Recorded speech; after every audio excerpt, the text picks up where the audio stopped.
મહીસાગર જિલ્લો જ્યાં વાસ્મો દ્વારા નલ સે જલ યોજના હેઠળ કરાઈ હતી કામગીરી, જો કે નબળી કામગીરીને લઈ ગાંધીનગરથી વિજિલન્સ ટીમે તપાસ કરી હતી। તપાસ બાદ ગાંધીનગરથી વાસ્મોના મુખ્ય મેનેજરે મહીસાગર જિલ્લાના વાસ્મો અધિકારીને પત્ર લખ્યો, જેમાં આદેશ કરાયો કે 111 એજન્સીઓને વાસ્મો તેમજ પાણી પુરવઠાના યોજનાના કોઈ કામ ન આપવા।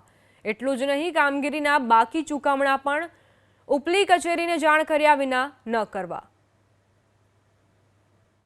થોડું હશે તો એની નોટિસો અપાણી હશે, પણ હકીકતમાં જે જગ્યાએ કોઈ જે ખરેખર કામ કર્યું છે એવી કોઈ એજન્સીને કે એવા કોઈ ગામોને અન્યાય નહીં થાય, પણ જ્યારે ખરેખર ક્યાંક કામમાં થોડી ગુણવત્તા ઓછી હશે તો એ વહેલી તકે સુધારણાનું થાય અને જે તે ગામને પાછું પાણી મળતું થાય એ રીતનું અમારા વાસ્મો અને પાણી પુરવઠા વિભાગ તરફથી પ્રયત્નો થશે। જોઈ લઈશું, બધાને નોટિસ આપી, કામ ક્યાંક સુધારણા માટે નોટિસ આપી હોય એમાં બધાને બ્લેકલિસ્ટ મૂકવાના અથવા તો કાળી યાદી મૂકવાનો પ્રશ્ન નથી।